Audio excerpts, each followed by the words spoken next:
ஆனைமுகன் ஆறுமுகன் அம்பிகை பொன்னம்பலவன் ஞான குருவாணியையும் நாடு வெள்ளை களையுடுத்தி வெள்ளை பனிபூண்டு வெள்ளை கமலத்தில் விற்றிருப்பாள் வெள்ளை அரியா சனத்தில் எனை அரசரோடு சரியாக வைத்த தாயே தண்டகாரம் எம் சென்று சமுத்திரமனையாய் கட்டி கொண்ட ராவணனை மாட்டி கோதண்டம் கையிலேந்தும் கொண்டரீக கண்ணன்ராமன் பொன்னடி கமலம் போற்றி உலகலாம் உணர்ந்தோதற்கரியவன் நில உலாவிய நீர்மலிவேணியன் அலகில் சோதியன் அம்பலத்தாடுவான் மல சிலம்படி வாழ்த்தி வணங்குவோம். சிவமெனும் பொருளே சக்தியை தனது திருக்கர முத்திரையாக்கி தவமுடையோர்கள் தரிசிக்க தகுந்த மானிட உருவமே தாங்கி அது இது இவேனும் சுட்டினை ஒழித்து அடியவர் கவர் வழி வகுக்கணவன் இது பெருகும் காவனோதனில் வாழும் நற்பரஞ்சோதி நம்மிறையே. பொழியர்கோன் வெப்பொழித்த புகழியர்கோன் கடல் போற்றி ஆழிமிசை கல்மிதப்பில் அணைந்த பிரானடி போற்றி வாழி திருநாவலூர் வன் தொண்டர் பதம் போற்றி ஊழிமலி திருவாத ஊர திருத்தால் போற்றி. ஆனைமுகத்தான் அவன் இளவல் திருச்செந்தூர் முருகப்பெருமான் அருள் தரு பெருநலமா முலையம்மை உடனாய அருள்மிகு மகாலிங்க பெருமானின் திருவருளையும் அன்னை மங்களாம்பிகை உடனாய அருள்மிகு கல்யாண சுந்தரேஸ்வரர் திருவருளையும் அருள்மிகு பத்மாவதி தாயார் உடனாய அருள்மிகு சீனிவாச பெருமான் திருவருளையும் நால்வர் பெருமக்களின் பொற்றாலையும் வணங்கி திருநாவுக்கரசு பெருமான் குரு பூஜை தினமான சித்திரை சதயம் இந்த நன்னாளில் நாமெல்லாம் இன்று அப்பெருமானின் பற்றி தெரிந்து கொள்ள நமக்கெல்லாம் கௌஸ்துபம் என்ற ஒரு அழகான ஒரு குடும்பத்தை ஏற்படுத்தி தந்த சீதாராமன் சார் மற்றும் அவருடைய குழுவினர் மற்றும் நம் அனைத்து சகோதர சகோதரிகள் உடன்பிறப்புகள் நம் குடும்பத்தார் அனைவரையும் வணங்கி இந்த இனிய வேளையில் எனக்கு தெரிந்த சில செய்திகளை இங்கே கூற விழைகிறேன்.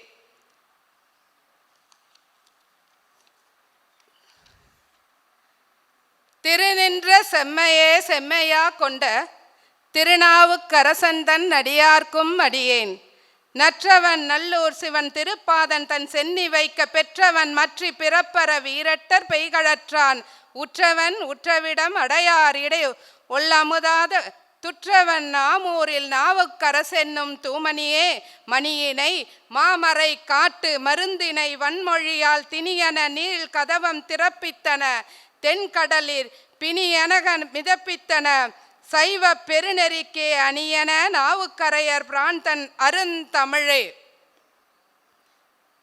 ஏற்கனவே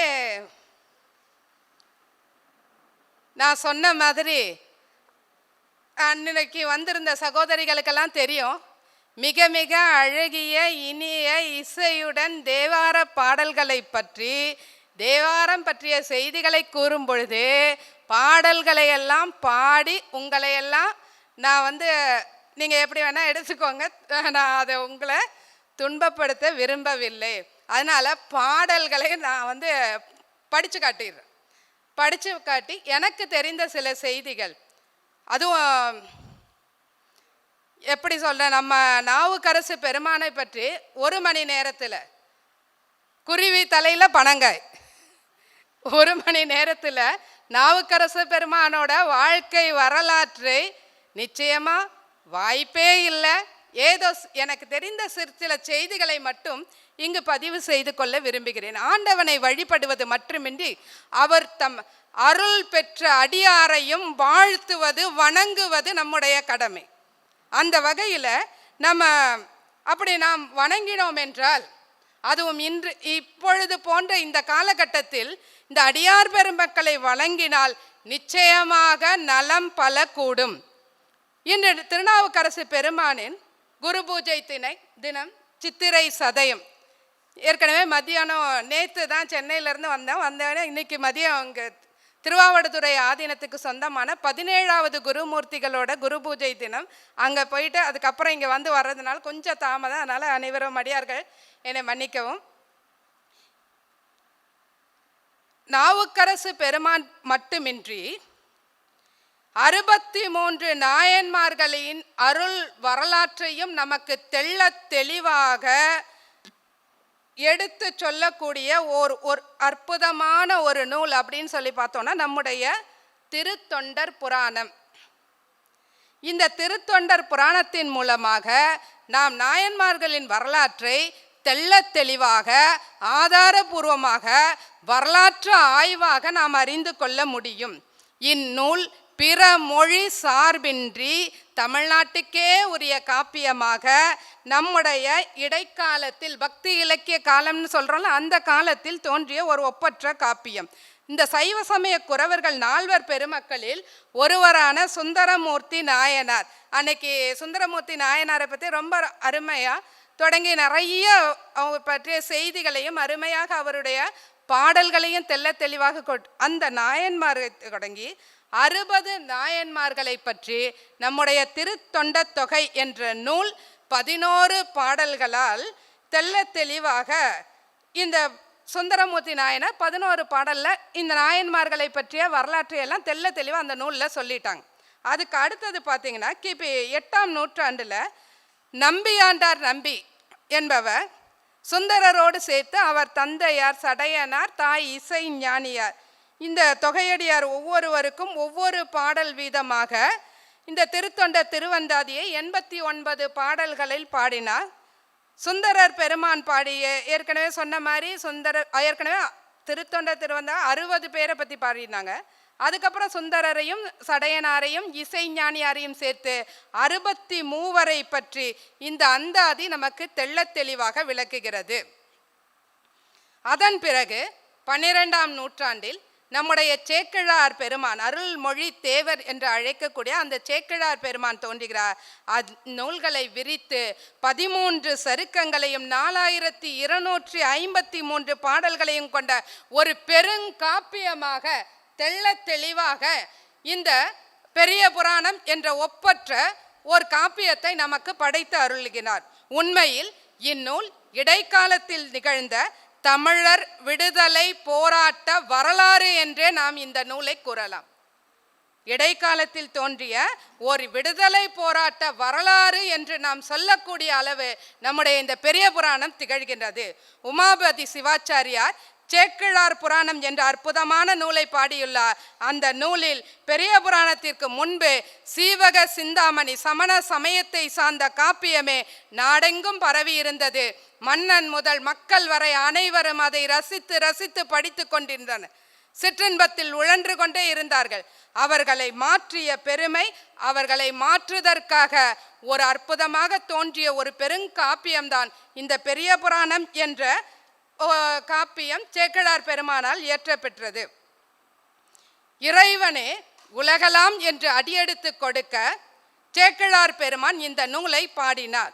தமிழகத்தில் பல ஊர்களில் வாழ்ந்த பல சமய பெரியார்களுடைய வாழ்க்கை வரலாறுகளை தேடி தேடி அலைந்து அங்குள்ள கதைகள் அவர்களுடைய வரலாற்று ஆய்வாக இப்போ எப்படி சார் ஒவ்வொரு செய்தியையும் வரலாற்று பூர்வமாக ஆய்வு செய்து கல்வெட்டுக்களையும் அந்த சிற்பங்களையும் எடுத்து நமக்கு அந்த உண்மை செய்திகளை அரிய செய்திகளை தர்றாங்களோ அதுபோல சேக்கிழார் பெருமான் அமைச்சராக இருந்தார். அதனால ஊரா போறாரு.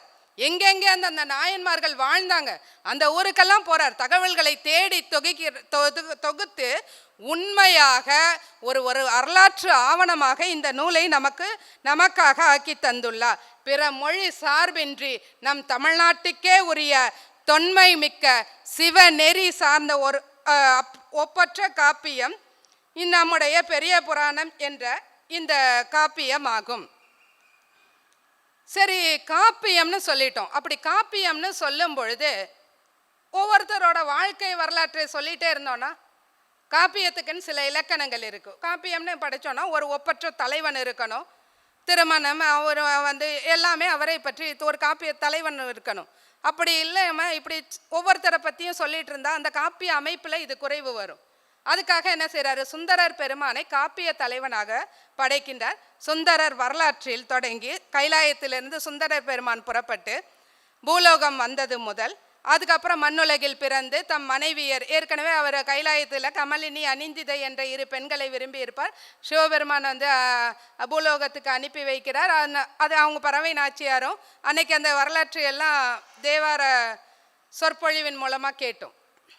அவங்க சங்கிலி நாச்சியார், பறவை நாச்சியார் என்ற அந்த இரு பெண்களையும் மணந்து மீண்டும் கைலாயம் சென்று சேர்ந்தது வரை இந்த காப்பியத்தை அற்புதமாக பல்வேறு சருக்கங்களாக பிரித்து அடியவர் வரிசை, இந்த சருக்க அமைப்பு எல்லாவற்றையும் சேக்கிழார் பெருமான் சுந்தரர் பாடல்களையே பின்பற்றி அமைத்துள்ளார். நாயன்மார்களிடம் நம் சேக்கிழார் பெருமான் கொண்டிருந்த பக்தி பார்த்தீங்கன்னா அளவிடற்கரியது. அவங்களுடைய பெருமித வாழ்வை விளக்கும் பொழுது கூடும் அன்பினில் கும்பிடலே அன்றி வீடும் வேண்டா விரலின் விளங்கிட. கும்பிடல் அடியார் பக்தி தான் முழுக்க முழுக்க இந்த காப்பியம். இந்த அடியவர்களுக்காக சிவபெருமான் தேடி தேடி வர்றார். அப்படிப்பட்ட இந்த அடியார்கள் எதையுமே விரும்பாததுனால தான் இந்த அடியார்களுக்காக நம்முடைய இப்போ உதாரணத்துக்கு பார்த்தீங்கன்னா பூசலார் நாயனாரோட வரலாற்றை எடுத்துட்டோன்னா, பூசலார் நாயனாருக்காக அவர் எங்கெங்கேயோ தேடி பார்க்குறாரு, கோயில் அமைக்க முடியலை, பொருட்செல்வம் இல்லை, தன் மனத்துக்குள்ளே கோயில் அமைக்கிறாரு. அந்த கோயிலுக்கு இறைவன் வருகின்றார். மன்னிய சீர் மறைநாவன் நின்ற ஒரு பூசல் அடியன் பதுமனர் போதன்ன பாதத்து அரற்கொரு கோயிலையாம் கதுமெனச் செய்குவது என்று கொலாம் என்று கண்துயிலாது அது மனத்தை எல்லிதரும் நினைந்தருள் பெற்றதென்ப புது மனத்தென்றல் உலாம் நின்ற ஊர்தனில் பூசலையே. அப்படிப்பட்ட பூசலார் நாயனார் அமைத்த கோயிலுக்கு தான் சிவபெருமான் என்ன செய்கிறார்? மன்னன்ட்ட போய் செய்கிறார், நீ ஒன்றிய செயலை நாளை ஒழிந்து பின் கொள்வாய். நீ நினைச்சதை நாளைக்கு விட்டுட்டு, நாளைக்கு ஏன்னா என்னுடைய அன்பன் பூசலார் கும்பாபிஷேகம் வைக்கிறான், நான் அந்த கோயிலுக்கு போக போறேன் அப்படின்னு சொல்லிட்டு ஒரு மன்னன் அமைத்த மிகப்பெரிய கற்றளி கோயிலில் கும்பாபிஷேகத்தை விடுத்து ஒரு நாயனார் அமைத்த கோயிலுக்கு சென்றார் என்றால் அந்த அன்பர்களின், அந்த அடியார்களின் பக்தியை நாம் அளவிடற்கரியது. பெருமையால் தம்மை ஒப்பார், பேணலால் எம்மை பெற்றார், ஒருமையால் உலகை வெல்வார், ஊனமேல் ஒன்றுமில்லார், அருமையாம் நிலையில் நின்றார், அன்பினால் இன்பம் மாறுவார், இருமையும் கடந்து நின்றார், இவரை நீ அடைவாய் என்று அடியார் பெருமையை வியந்து போற்றுகின்றார்.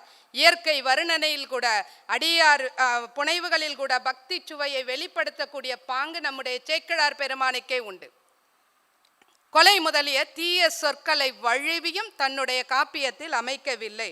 இப்படிப்பட்ட அற்புதமான காப்பியத்தை மகாவித்வான் மீனாட்சி சுந்தரனார் தாம் பாடிய சேக்கிழார் பிள்ளை தமிழ் அப்படின்ற நூலில் பக்தி சுவை நனி சொட்ட சொட்ட பாடிய கவிவளவ என்று போற்றி புகழ்கின்றார். பெரிய புராணம் ஓர் அன்பு கடல், அருட்கடல், சேக்கிழார் பெருமானின் உள்ளத்தில் ஊறி திளைத்த அன்பு நீர் பொங்கி எழுந்து அருவிகளாக வழிந்து ஆறுகளாக பெருக்கெடுத்து ஓடி பெரிய கடலாயிற்று.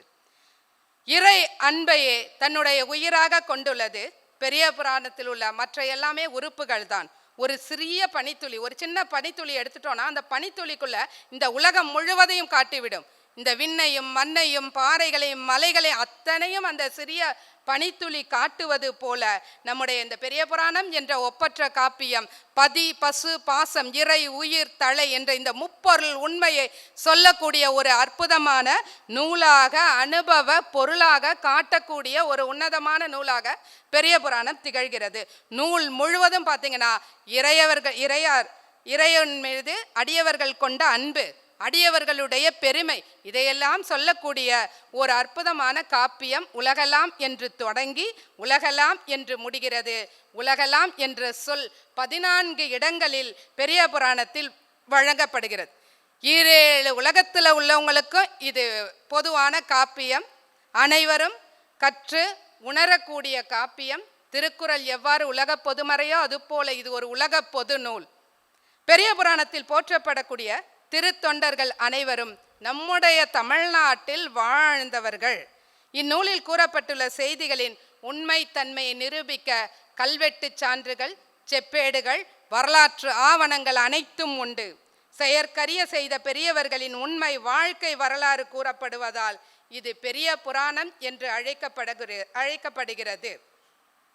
ஏற்கனவே நான் சொன்ன மாதிரி நாவுக்கரசரோட வரலாறு என்னை இவ்வளோ குறுகிய நேரத்தில் சொல்லியிருக்கீங்க. குருவி தலையில் பனங்காய், நாவுக்கரசு யார்? நான் சேக்கிழார் பெருமானே நாவுக்கரசு பெருமானை பற்றி தொடங்கும் பொழுது திருநாவுக்கரசு வள திருத்தொண்டின் நெறிவாழ வருஞான தவமுனிவர் வாகீசர் வாய்மை திகழ் பெருநாம சீர்பரவல் உருகின்றேன், பேருலகின் ஒரு நாவு குறை செய்ய ஒண்ணாமை உணராதேன். நாவுக்கரசு சேக்கிழார் பெருமானே நாவுக்கரசரோட பெருமானோட அவருடைய அந்த திருத்தொண்டினை அருள் வரலாற்றை கூறுவதற்கு ஒரு நாவினால் என்னால் கூறி விளக்க முடியாதுன்னு சொல்லும் பொழுது, எதுவுமே தெரியாத பேதையாகிய நான் எப்படி ஒரு மணி நேரத்தில் சொல்ல போறேன்னு தெரியல. அறகுறையா ஏதோ எனக்கு தெரிந்த சில செய்திகளை இங்கு பதிவு செய்கிறேன். திருமுனைப்பாடி என்ற நாடு. இந்த திருமுனைப்பாடி நாட்டில் திருமுனைப்பாடி நாடு, அந்த நாட்டு ஒரு அற்புதமான ஒரு அழகான நாடு. அந்த நாட்டிலே திருவாமூர் அப்படின்ற ஊர். அந்த ஊரில் புகழனார் மாதினியார் என்ற ஒரு சைவ தம்பதி வாழ்ந்து வந்தாங்க. திருக்குறுக்கைக்குடியில் தோன்றியவர்கள். இவர்களுக்கு மகவாக நம்முடைய சேக்கிழார், நம்முடைய நாவுக்கரசு பெருமான் தோன்றினார். பெற்றோர் இவருக்கு வைத்த பெயர் மருள் நீக்கியார் என்பதாகும். இவர் தமக்கையார். இவருக்கு முன்னாடி ஒரு பெண் குழந்தை பிறந்தது. அந்த தமக்கையாருடைய பெயர் திலகவதியார். திலகவதியார் பிறக்க சொல்லும் பொழுது திலகவதியார் பிறந்தார் அப்படின்னு சொல்லி சேக்கிழார் பெருமான் சொல்லுவார். அதே நம்முடைய நாவுக்கரசம் பெருமான் பிறந்த பொழுது மருள் நீக்கியார் அவதரித்த செய்தியை கூற வந்த சேக்கிழார் பெருமான் உலகில் வரும் இருள் நீக்கி ஒளி விளங்கு கதிர் போல மலரும் மருள் நீக்கியார் வந்து அவதாரம் செய்தார். அவர் பிறந்தார்னு சொன்னாரு, இவரை அவதாரம் செய்தார் அப்படின்னு சொல்லி நமக்கு சொல்ல. சிவபெருமானின் திருப்பெயர்களுள் ஒன்றுதான் இந்த மருள் நீக்கியார் என்பது. சமண இருள் நீக்க வந்த ஒரு கதிரவன் நம்முடைய நாவுக்கரசு பெருமான். அவருடைய தந்தை உரிய பருவத்தில் கலைகளை எல்லாம் கற்பிக்கிறார். தந்தை மனம் மகிழ மிக அற்புதமாக எல்லா கலைகளிலும் சிறந்தவராக நம்முடைய நாவுக்கரசு பெருமான் முன்னைய தொடர்பினால் எளிதில் கற்று தேர்கின்றார். திலகவதியாருக்கு 12 வயசு ஆயிடுச்சு. அந்த காலத்தில் 12 வயசுல பெண்களுக்கு திருமணம் செய்து வைப்பாங்க. அப்படி திருமணம் செய்யும் பொழுது ஒத்த குடும்பத்தை சேர்ந்தவர்கள், அப்போ ஒத்த குடும்பம் இருக்கணும், ஒத்த மரபு இருக்கணும். இந்த மரபுடைய ஒரு குடும்பத்தை சேர்ந்தவர், சிவபக்தியில் சிறந்தவர், சேனாதிபதியாக பல்லவ மன்னனிடத்தில் இருந்தவர் நம்முடைய கலிப்பகையார். அவர் புகழனார்கிட்ட சில முதியோர்களை சான்றோர்களை அனுப்பி திலகவதியாரை மனம் பேச கேட்கிறார். புகழனாரும் இதை எல்லாத்தையும் ஆராய்ச்சி பார்த்து நம்முடைய குடும்பத்திற்கு சரியான இடம்தான் அப்படின்னு சொல்லிட்டு அந்த திருமணத்திற்கு இசைகிறார். இந்த இசைவினை சென்று சான்றோர்கள் எல்லாம் கலிப்பகையாரிடம் கூறுகிறார்கள். அதே நேரம் வடநாட்டினர் மன்னன் மீது பகை கொண்டு போர் தொடுத்து வருகிறான். மன்னனும் கலிப்பகையாரை சேனாதிபதியாக்கி அந்த போரை முடிச்சுட்டு வர சொல்லி அனுப்பி வைக்கிறார். நாட்கள் பல ஆகிறது. நீண்ட போர் தொழிலை கலிப்பகையார் செய்து கொண்டிருக்கின்றார். ஆனால் நம்முடைய உலகமோ நெருநல் உளனொருவன் இன்றில்லை என்னும் பெருமை உடைத்தானது. புகழனாருக்கு நோய்வாய்ப்படுகிறார். நோய்வாய்ப்பட்டு அவர் வீடு பேறு எய்துகிறார். அவரை தொடர்ந்து அவரது மனைவியாரும் வீடு பேறு, அந்த காலத்தில் கணவனை இழந்தோருக்கு காட்டுவது இல் என்று இணையடி தொழுது வீழ்ந்தனலேன்னு சொல்லிட்டு சிலப்பதிகாரத்தில் யானோ அரசன் யானையை கல்வன் சொல்லிட்டு பாண்டிய மன்னன் விழுந்த உடனே கோப்பெருந்தேவி விழுவதை சொல்லுவாங்க. அது மாதிரி இருக்கக்கூடிய நிலையில் அந்த அம்மாவும் உடன்கட்டை ஏறுறாங்க. இவங்க திலகவதியாரும் மருள் நீக்கியாரும் செய்வது அறியாது திகைத்து நிற்கிறாங்க. கவலை உறுகிறார்கள், துன்பத்தில் மூழ்கினார்கள். பின் தெளிந்து சுற்றத்தினார் தேற்றிட தங்கள் கடன்களை எல்லாம் செய்து முடிக்கிறார்கள். அதே நேரம் கலிப்பகையாரும் போரில் உயிர் துறக்கின்றார். அந்த செய்தி திலகவதியாருக்கு தெரிய வர, என் தந்தையார் என்னை அவருக்கு திருமணம் செய்து வைக்க முடிவு செய்தார். எனவே அவரே என்னுடைய கணவர், இதை யாராலும் மாற்ற முடியாது என்று சொல்லி அவரோடு என்னுடைய உயிரை சேர்ப்பேன் என்று உயிர்விட துணிகிறார். அந்த நேரம் நாவுக்கரசு பெருமான், நீயே கதி என்று உன்னையே வணங்கி உயிர் வாழ்ந்திருக்கிறேனே அக்கா, என்ன விட்டுட்டு நீங்கள் இந்த மாதிரி செய்யலாமா? உங்களுக்கு முன்னாடி நான் என்னுடைய உயிரை விட்டு விடுகிறேன் என்று காலை கட்டி கொண்டு அந்த சிறு பிள்ளை கதற தன்னுடைய எண்ணத்தை மாற்றிக்கொண்டார். மனை தவம் மேற்கொண்டார். மனையில் இருந்து கொண்டே தவ வாழ்க்கையை, கணவனை இழந்தவர்கள் எவ்வாறு வாழ்கிறார்களோ அந்த மாதிரி ஒரு வாழ்க்கையை மேற்கொண்டு தன் தம்பியை வளர்ப்பதையே தன்னுடைய கடனாக கொண்டு வளர்த்து வருகின்றார். இப்படி சிறு வயதிலேயே பல்வேறு துன்பங்கள், அளவுக்கு அதிகமான துன்பங்களை கண்டதால நிலையற்ற வாழ்வினை நிலைபெற செய்யவும் தன்னுடைய மனை துயரம் அவங்க 2 பேருக்கும் இந்த தாழ முடியாத துயரங்கள் வந்தது. இதெல்லாம் நீங்கணும்னா என்ன செய்யலாம்னா நிறைய அறங்களை செய்கிறாங்க. நிறைய பல்வேறு அறங்கள், தன்னுடைய புகழ் பெற அறச்சாலைகள், தண்ணீர் பந்தல்கள், ஏழை எளியவர்கள் யார் வந்து கேட்டாலும் இல்லை என்று உதவுகிறார்கள். புலவர்களுக்கெல்லாம் வாரி வாரி வழங்குகிறார்கள். சோலைகளை உண்டாக்குகிறார்கள். குளங்களை தோண்டினார். நான் நிலத்தார் விரும்பக்கூடிய அனைவருக்கும் அனைத்து செல்வங்களையும் வாரி வாரி வழங்கி கொண்டிருந்தார். ஆனால் கல்வி அறிவின் காரணமாக மேலும் மேலும் எது இறைன்னு தேடி தேடி அலைகிறார். இறையருள் கிட்டவில்லை. நிலையில்லா உலகின் இயல்பினை உணர்ந்த மருள் நீக்கிய இந்நிலையில்லா வாழ்க்கையில் சிக்கி உழன்றிட வல்லேன் அல்லேன் என முற்றும் துறந்து சமயங்களின் நெறியை நாடி நாடி அலைந்து கடைசியாக எம்பெருமான் அருள் கிட்டாததால் சமண மதத்தின் சார்பாகினார். நல்லாறு தெரிந்து உணர நம்பர் அருளாமையினால் கொல்லாமை மறைந்து உறையும் அமன் சமயம் சேகுவார். அந்த அமன் சமயத்தில் சென்று சேர்கிறார். சமண சமயத்துக்கு போய் சேர்ந்துடுறார். கொல்லாமைன்ற அந்த மறைவு போர்வையில் மயங்கிறாரு. நிழலின் பெருமை வெயிலில் உழன்றால் தான் தெரியும். அதனால சிவபெருமான் என்ன செய்கிறார், கொஞ்ச நாள் அமைதியாக இருப்போம், எல்லாத்தையும் தெரிஞ்சுட்டு வரட்டும்னு அமைதியாக இருக்கிறாரு. இவர் அந்த சமண சமயத்தில் போகிறாரு. பாடலிபுத்திரம் அந்த தலத்தில் சென்று பல்வேறு நூல்களை எல்லாம் கற்று தேர்கிறார். சமணர்களுடைய பள்ளியை சென்று அடைகிறார். அவர் வீடு பேரை உய்வதற்குரிய மிகச்சிறந்த நெறி இந்த நெறியேன்னு சொல்ல அதை நம்பி அதில் உணர்ச்சி ததும்ப அவங்க பேசுவாங்க. அந்த குறிப்புகளை எல்லாம் இவரும் நம்பி பல்வேறு நூல்களை கற்று சமண சமயத்தில் மிகப்பெரிய ஆளாகிறார். தர்மசேனர் அப்படின்ற பட்டம் கொடுத்து அவரை தன்னுடைய ஆசிரியர் அப்படின்னு சொல்லக்கூடிய அந்த நிலைக்கு உயர்த்தி வைக்கிறாங்க. அப்படி காலங்கள் கழிந்து கொண்டே இருக்கிறது. அப்படி தன்னுடைய சமயத்தை, சைவ சமயத்தையே மறந்து முழுக்க முழுக்க சமண சமயத்தை சார்ந்து விடுகிறார். இப்போ அந்த சமணத்தில் மிகச்சிறந்தவராக திகழ்ந்ததால் புத்தர்கள், பௌத்தர்கள் எல்லாரையும் வாதில் வெல்கிறார். மருள் நீக்கியார் சமண சமயம் சார்ந்து இருந்தார். இதுக்கு ஏதாவது ஆதாரம் இருக்கா? அவரே தன்னுடைய பாடல்களில் குறிப்பிடுகின்றார். அமனோடு இசைவித்து கொண்டனாய் சமணரோடே கூடி சமணர் பொய்யில் புக்கு அழுந்தி பல்லுரை சமணரோடே பல பல காலமெல்லாம் சொல்லிய செய்தேன் என்று பலவாறு தன்னுடைய பாடல்களில் அவருடைய வாய்மொழியாகவே நாம் இதை தெள்ள தெளிவாக உணர்ந்து கொள்ளலாம். திருவாமூரில் இருந்த திலகவதியார் சிவபெருமான்கிட்ட பக்தி மிக்கு திருக்கெடில ஆற்றினில் இருக்கக்கூடிய அந்த திருவதிகை வீராட்டனம் அப்படின்ற அந்த கோயிலை அடைகிறார்கள். மூர்த்தி, தலம், தீர்த்தம் என்ற 3ஆல் சிறப்பு பெற்றதும் மும்மல ஒழிப்பு கொண்டதும் ஆகிய ஊர் இந்த திருவதிகை என்ற ஒப்பற்ற ஊர். திருவாமூர்லேருந்து அந்த திருவதிகை வீராட்டனத்தில் உள்ள செம்பவள குன்று போல் விளங்கக்கூடும் அந்த வீராட்டனேஸ்வரரை அடிபணிந்து திருநீரு உருத்திராக்கம் அணிந்து அன்பு மேலிட திருப்பணிகளை செய்து வந்தார்.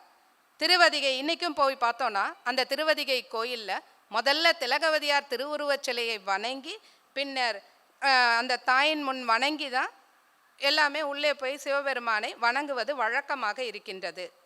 அந்த கோயிலேயே தஞ்சமென இருக்கின்றார். பொழுது புலர்வதற்கு முன் திரு அலகு பனிமாறி, புலர்வதன் முன் திரு அலகு பனிமாறி புனிறு அகன்ற நலம் மலி ஆண் சாணத்தால் நன்கு திருமெழுக்கு இட்டு மலர் கொய்து கொடு வந்து மாலைகளும் தொடுத்து அமைத்து மலர் புகழும் பண்பினால் திருப்பணிகள் பல செய்தார். திருக்கோயிலுக்கு போய் இந்த சரியாய் மார்க்கத்தில் என்னெல்லாம் செய்ய முடியுமோ தன்னால் இயன்ற எல்லா திருப்பணிகளையும் செய்கிறார். இந்த பொழுது புலர்வதற்கு முன் திரு அலகு பணிமாறுதல், திருக்கோயில்களை தூய்மைப்படுத்துவதை திரு அலகு பணிமாறுதல் என்று கூறுவார்கள் என்று ஏற்கனவே நம்ம சீதாராமன் சாரும் பேசும் பொழுது தன்னுடைய சொற்பொழிவில் கூறியுள்ளதையும் கேட்டிருக்கிறேன். நிறைய பேர் சொல்லியிருக்காங்க, அழகு நம்ம வீடெல்லாம் தான் வந்து தொடப்பம், முறம், வாரியல், பல்வேறு பெயர்களை சொல்லி பெருக்கிறதுலாம் சொல்லுவோம். ஆனால் கோவில்களை கூட்டுவதை, தூய்மைப்படுத்துவதை திரு அழகு பரிமாறுதல் என்ற வார்த்தையால் கூறுவார்கள். ஒவ்வொன்றுத்துக்கும் ஒரு வீட்டிலனா சமைக்கிறோம், சமையல் அறைன்னு சொல்கிறோம். இங்கே வந்து மடப்பள்ளி. இப்படி தமிழில் ஒவ்வொரு சொல்லும் பொருள் குறித்தனவே. எல்லாம் ஏராளமான சொற்கள். ஒவ்வொரு சொல்லுக்கும் ஒவ்வொரு பொருள் உண்டு. ஆனால் இன்னைக்கு பல லட்சம் சொற்கள் உள்ள தமிழ் மொழியை பேசுவது குறைந்து ஏறத்தாழ ஒரு 500-600 சொற்களுக்கு மேல் நாம் பேசுவதில்லை என்ற இழி நிலையானது இன்று உருவாகி உள்ளது. இப்படி அவர் வந்து திரு அழகு பணிமாறுதல் போன்ற செயல்களை செய்து கொண்டே இருக்கின்றார். இது சிவஞான சித்தியார் அப்படின்ற நம்முடைய சைவ சமய நூல்கள் இருக்கு. அந்த சாத்திரங்கள் அப்படின்னு சொல்லுவாங்க, 14 சாத்திரங்கள். அந்த சிவஞான சித்தியாரிலும் சங்கரன் தன் கோயிற்று அழகு மலைக்கிட்டு அழகு திரு மெழுக்கும் சாத்தி போதுங் கருங்கொய்த பூந்தார் மாலை கன்னி புனிதர்க்கு பல சமைத்து புகழ்ந்து பாடி தீதிற்று விளக்கிற்று என்று கூறப்பட்டுள்ளது. திரு அழகு பணிமாறுதல், திரு முற்றத்தை பெருக்கி தூய்மைப்படுத்துதல்.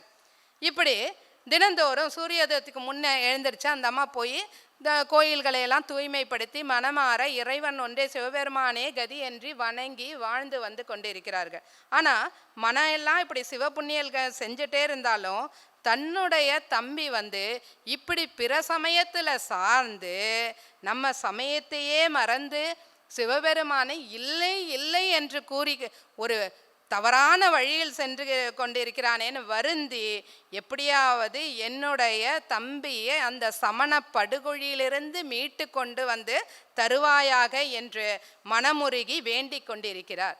இவருடைய வேண்டுதல் பல நாட்கள் வேண்டுதல், பல ஆண்டுகள் வேண்டுதலானது பலித்தது. சிவபெருமான் கனவில் தோன்றி முன்னமே முனியாகி எனை அடைய தவம் முயன்றான், அன்னவனை இனி சூளை மடுத்து ஆழ்வம் என்று அருளினார். இவன் நாவுக்கரச பெருமான் முன்னவே முனியாகி இறைவனே சொல்றார். இதுக்கெல்லாம் கூட சில வரலாறு பூர்வமாக உண்மையாக தெரியல, ஆனால் சில கதைகள் சொல்கிறாங்க. வாகீசன்ற ஒரு முனிவராக பிறந்த நாவுக்கரசு பெருமான் முன்பொரு காலத்தில் கைலாயத்தில் வாகீசர் என்ற முனிவராக பிறந்திருந்தார். அந்த நேரத்தில் நேரம் கருதி சுருக்கமாக சொல்லிடுறான். ஒரு ராவணன் வந்து அந்த கைலாயத்தை தூக்குறான். கைலாயத்தை தூக்கும் பொழுது ஆணவத்தால் கைலாயத்தையே தூக்குறான். அப்போ சிவபெருமான் அவருடைய விரல் நுனி கூட இல்லை, அந்த நெகம் இருக்கல, அதை நெகத்தால் லேசாக ஒரு அழுத்துறாரு. அப்படியே அமைங்க இடைவெளியில் 1000 ஆண்டுகளாக அலறிக்கொண்டே கதறிக்கொண்டே துடித்து கொண்டே இருக்கிறார். அந்த நேரத்தில் சாதாரணமாகவே அழுகையை கேட்க முடியாது. பல ஆண்டுகளாக இவன் அலறிக்கிட்டே இருக்கும் பொழுது இந்த வாகீசன்ற முனிவர் மட்டும் வந்து இறைவனோ 7 இசையாய் இசைப்பயனாய் விளங்கக்கூடியவன். இன்னிசையால் இன்னைக்கு அழகாக இசையெல்லாம் தேவார இசையெல்லாம் இசைச்சிங்களே, இந்த இசைகளை இசைக்கும் பொழுது நிச்சயமாக இங்கே சிவபெருமான் வீற்றிருப்பான். அப்படிப்பட்ட அந்த இசைக்கு மயங்காமல் இருக்க மாட்டான். அதனால் உனக்கு தான் சாமகானம் நல்லா பாட தெரியும்ல, நீ சாமகானத்தை பாடு. நான் இந்த நிலையில் மலைக்கு அடியில் பதுங்கி இருக்கிறேன், எப்படி என்னால் சாமகானம் பாட முடியும்? உனக்கு தான் 10 தலை இருக்கே, ஒரு தலையை எடுத்துக்கோ. உனக்கு தான் 20 கை இருக்கே, ஒரு கையை எடுத்துக்கோ.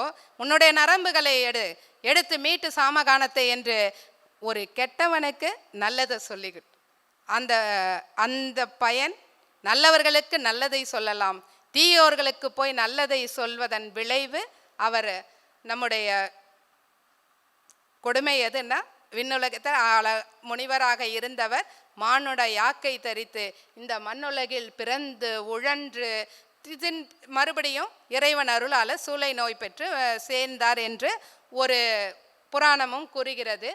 சார் கூட இதை பற்றி ஒரு ஆர்டிக்கல் எழுதியிருக்கும் போது அந்த ஆர்டிக்கலில் எழுதியிருக்காங்க, சிவபெருமான அனுக்கிரக மூர்த்தி அப்படின்னு சொல்லிட்டு ராவணனுக்கு அனுக்கிரகம் செய்தது அப்படின்றத அதுக்கான சிற்பங்கள் கூட ஆதாரபூர்வமாக கிடைத்திருக்கிறதுன்னு சொல்லிட்டு அதோடு ஒப்பிட்டும் கூறலாம். இப்படி முன்னமே முனியாகி எனையடைய தவம் முயன்றான், அன்னவனை இனி சூளை கொடுத்து ஆட்கொள்வோம். 4 பேரையும் 4 விதமாக ஆட்கொண்டார். ஞானசம்பந்த பெருமான பாலை கொடுத்து ஆட்கொண்டார், நாவுக்கரசு பெருமானை சூளை கொடுத்து ஆட்கொண்டார், மணிவாசக பெருமானுக்கு ஓலை கொடுத்து ஆட்கொண்டார், நம்முடைய சுந்தரர் பெருமானுக்கு ஓலை கொடுத்து ஆட்கொண்டார், நாவுக்கரசு பெருமானுக்கு இப்படி ஒவ்வொருத்தரையும் பாலை கொடுத்து ஓலை கொடுத்து நூலை கொடுத்து சூளை கொடுத்து ஆட்கொள்கின்றார். கூறியவாறே மருள் நீக்கியாரை ஆட்கொள்ள வேண்டி சூளை நோயை கொடுக்கின்றார். சூளை நோய் வயிற்று வலி, அதுதான் அந்த சூளை நோய் தாங்க முடியல, அலறி துடிக்கிறாரு. கொடிய தீ போல அந்த சூளை நோயானது அவரது வயிற்றில் துடக்கி முடக்கி இடுகிறது.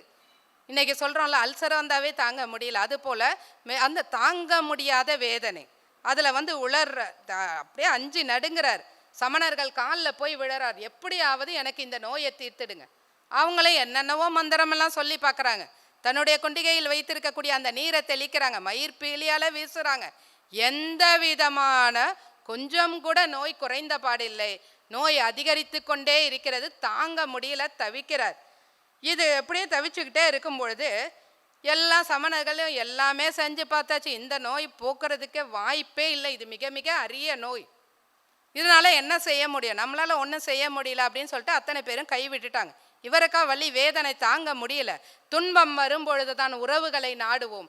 அப்பொழுது தன்னுடைய அக்காவோட ஞாபகம் வருது, நம்ம அக்கா இருந்திருந்தா நம்மளை இப்படி கைவிட்டிருப்பாளா அப்படின்னு சொல்லிட்டு தன் அக்காவிடம் தனக்கு சமையல் செய்யக்கூடிய அந்த சமையலாலை தூது விடுகிறார்.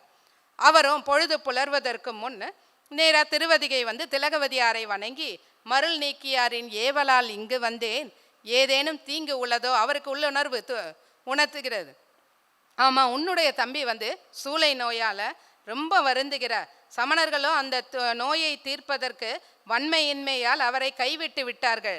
எனவே மருள் நீக்கியார் உம்மிடம் என்னை அனுப்பினார், நீ அங்கு அவருக்கு ஆதரவாக இருப்பாயா. அந்த சமணர்கள் வாழக்கூடிய அந்த பாழிடத்திற்கு நான் வரமாட்டேன், என்னுடைய பாதங்கள் அங்கே மிதிப்படாது என்று அவர் அங்கே வர மறுத்து விட்டார்.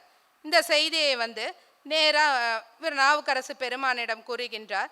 நள்ளிரவில் வேற வழி இல்லை, ஏன்னா வலி தாங்க முடியல, குடரோடு துடக்கி முடக்கியிட ஆற்றேன் அடியேன்னு சொன்னார்ல, அதனால் ஆற்ற முடியல, யாராவது தீர்த்து வச்சா போதும். தான் தமக்கையாரை தேடி நள்ளிரவில் யாருக்கும் தெரியாத மாதிரி அப்படியே தமக்கையாரை தேடி திருவதிகை சேர்கிறார். அவரது திருவடிகளில் வீழ்ந்து வணங்குகிறார், தம் பிழையை பொறுத்து அருள வேண்டுகின்றார். திலகவதியார் இறைவனோட ஏற்கனவே தான் இறைவன் கனவுல உணர்த்திட்டார்ல, அவருடைய அருளை நினைந்து திருவைந்த எழுத்தை ஓதி அந்த விபூதியை பூசி அவருக்கு திருநீற்று பிரசாதத்தை அளித்து தூய்மைப்படுத்துகிறார். முதல்ல தூய்மைப்படுத்திட்டு தானே கூட்டிட்டு போகணும், அதனால தூய்மைப்படுத்தி பின் திருவதிகை அந்த கோயிலுக்கு அழைத்து செல்கிறார். அந்த கோயில் சென்றவுடன் அப்படியே நாவுக்கரசு பெருமான் அந்த இறைவனுடைய பாதங்களில் சரணடைகிறார், கண்ணீர் பொழிகிறார். இப்போ உள்ளமும் உடல் தூய்மை ஆயிடுச்சு, உள்ளம் தூய்மை ஆகணும். அவரை அறியாமல் அவர் பாட ஆரம்பிக்கிறார். கூற்றாயினவாறு பணிச்சுக்கோங்க, ஏதோ பாடுறேன். கூற்றாயினவாறு விலக்ககலி கொடுமை பல செய்தன நான் அறியேன், ஏற்றாயடிக்கே இரவும் பகலும் பிரியாது வணங்குவன் எப்பொழுதும், தோற்றாதென் வயிற்றின் அகம்படி குடரோடு துடக்கி முடக்கிட ஆற்றேன் அடியேன் அதிகை கெடில விராட்டான துறை அம்மானே, சலம்பூவோடு தூபம் மறந்தரேன் தமிழோடிசை பாடல் மறந்தரேன், நலந்தீங்கிலும் உன்னை மறந்தரேன், உன்னாமம் என்னா மறந்தரேன், உலந்தா தலையே பலி கொண்டுழல்வாய் உடலுள்ளூறு சூளை தவே தருளாய், அலந்தேன் அடியேன் அதிகை கெடில விராட்டான துறை அம்மானே என்று பாடி கதறி துடிக்கின்றார். அவருடைய வேண்டுதலானது இறைவன் காதில் விழுகிறது. சூளை நோயானது தீர்ந்து விடுகிறது. இன்றும் வயிற்று வலியால் துடிப்பவர்கள் இந்த பதிகத்தை பாடினால் நிச்சயமாக நலம் பெறுகிறார்கள். அதே மாதிரி ரொம்ப ஜுரம் காய்ச்சல் தாங்க முடியல அப்படின்னு சொல்லக்கூடியவங்க மந்திரமாவது நீருன்ற பதிகத்தை பாடினால் அவர்களுடைய வெப்பு நோயானது தீர்ந்துவிடும். பூசலார் நாயனாருடைய வரலாற்றை பாடினால் இதய நோய்கள் தீருவது திண்ணம். இன்றும் பலர் பாடி இதய நோயிலிருந்து விடுபட்டு திருநின்றவூர் சென்று அங்கே இறைவனை வணங்கி பூசலார் கோயிலையும் போய் வணங்கி வருவது கண்கூடான காட்சியாக திகழ்கிறது. தெய்வ திருவருள் கைவர பெற்ற அவர் அன்புருவாய் நிற்கின்றார். இப்பெருவாழ்வை பெறச் செய்த சூளை நோய்க்கு என்ன கைமாறு செய்வேன் என்கிறார். ஏன்னா இந்த நோயால தானே மீண்டு வந்த உண்மை சமயத்தை தெரிந்து கொண்டார். இந்த சிவபெருமானுடைய பாதங்களில் வீழ்ந்தார். ஆண்டவன் அருளால் மொழிக்கு மொழி தித்திக்கும் தீந்தமிழ் பணுவலை நீ பாடினாய், அதனால் நாவுக்கரசு என்னும் பெயர் பெற்று உனக்கு 7 உலகங்களிலும் வழங்குவதாக என்று வானில் ஓர் அசரீரி எழுந்தது. அதை கேட்டு யாவரும் வியப்புற்றனர். தீவினையேன் அடையும் பேரோ இது என்று மகிழ்ந்தார். அப்பொழுது ராவணனுக்கு ஆண்டவன் செய்த அருள் திறத்தின் உண்மையை உணர்ந்தார். இனி மனம் வாக்கு காயங்களால் சிவபெருமானுக்கு தொண்டு செய்தலே என்னுடைய கடன் என்று உணர்ந்து மனத்தால் சிவபெருமானை தியானித்தும் வாயால் அவன் புகழை பாடியும் உழவார தொண்டு செய்தும் வரலாயினான். நாவுக்கரசு பெருமானுக்கு இறைவன் அருள் செஞ்சுட்டா செய்தி உடனடியாக என்ன ஆகும்? ஊரில் எல்லாருக்கும் சென்று சேர்ந்தது, எல்லாருக்கும் போயிடுச்சு. இந்த செய்தி அப்படியே கொஞ்சம் கொஞ்சமாக பரவ ஆரம்பித்தோடனே சமணர்களுக்கு பயம் வந்துடுச்சு. எல்லாம் ஒன்று சேர்ந்துட்டாங்க. என்ன செய்கிறது? இப்படியே போயிடுச்சுன்னா மன்னனுக்கு தெரிந்தால் மன்னனும் மனம் மாறி விடுவான், நம்முடைய ஆட்சி இங்கே செல்லாததாகிடும், என்ன செய்யலாம் அப்படின்னு சொல்லிட்டு மன்னனிடம் செல்கிறார்கள். கோள்கள் பல கூறுகிறார்கள். மன்னனும் அதை நம்புகிறான். நம்பிட்டு நாவுக்கரசு பெருமானை அழைத்து வருமாறு அமைச்சர் முதலாயினர் அனுப்பி வைக்கிறோம். அவங்கெல்லாம் போய் நாவுக்கரசு பெருமான்ட்டு மன்னனோட கட்டளை, நீங்கள் மன்னனை பார்க்க வரணும் அப்படின்னு சொல்லிட்டு ஏவல் விடுக்கிறாங்க. அதை கேட்ட உடனே நாமார்க்கும் குடியல்லும் நமனை அஞ்சும் ஏமா நரகத்தில் இடர்பட்டோம் நடலை இல்லோம் ஏமாப்போம் பிணிவறிவோம் பணிவோம் அல்லோம் இன்பமே என்னாலும் துன்பமில்லை தாமார்க்கும் குடியல்லா தன்மையான சங்கரன்னர் சங்க வெண் குழையோர் காதிர் கோமார்க்கே நாம் என்றும் மீளா அலாய் கொய்மல சேவடியினேயே குறுகினோமே என்று அரசன் கட்டளையை மறுத்து வர இயலாது என்று கூறுகிறான். அந்த காலகட்டத்தில் அரசன் ஒரு சொல் சொன்னா அதை மீறி செயல்படுவது என்பது யாராலும் முடியாத காரியம். அப்படி எல்லாரும் அரசரை வேண்டி வணங்க, ஆனால் இவர் மறுத்து சொல்கிறார், சிவபெருமானை தவிர வேறு யாருக்கும் அடிபணிய மாட்டோம். இப்போ அந்த அமைச்சர்களுக்கும் ஏவலாளுக்கும் வேற வழி இல்லை. அவர்கிட்ட வணங்கி கேட்குறாங்க, ஐயா நீங்கள் வந்துருங்க, வரலைன்னா எங்களுக்கு தான் பிரச்சனை அப்படின்னு வணங்கின உடனே அவர்களுக்காக நாவுக்கரசு பெருமான் அரசவைக்கு வருகிறார். இப்போ சமணர்கள்லாம் சேர்ந்து இந்த கொடியவனை நம்ம சமணத்திலிருந்து பிற மதத்துக்கு போய் அவதூறெல்லாம் செஞ்சிட்டான், அதனால் இவனை சுண்ணாம்பு நீற்றறையில் இட்டு வாட்டலாம், சுண்ணாம்பு நீற்றறையில் இட்டு வாட்டலான்னு ஒன்று மன்னனும் சரி அப்படின்னு சொல்லிட்டு இவரை கொண்டு போய் சுண்ணாம்பு நீற்றறையில் போட்டு பூட்டிட்டாங்க. பூட்டிட்டு ஒரு வாரம் ஆச்சு. நிச்சயமாக வெந்து சாம்பலாக இருப்பார், சுத்தமாக ஒன்றும் இருக்காது, திறக்கலாம் அப்படின்னா அவருக்கு அங்கே சுண்ணாம்பு நீற்றறை அவர் யாரை நினச்சிட்டு இருக்காரு? எம்பெருமான் சிவபெருமானையே நினச்சி உருக்கிட்டு இருக்காரு. அந்த சுண்ணாம்பு நீற்றறை அவருக்கு எப்படி இருக்க? இவங்க திறந்து பார்க்குறாங்க.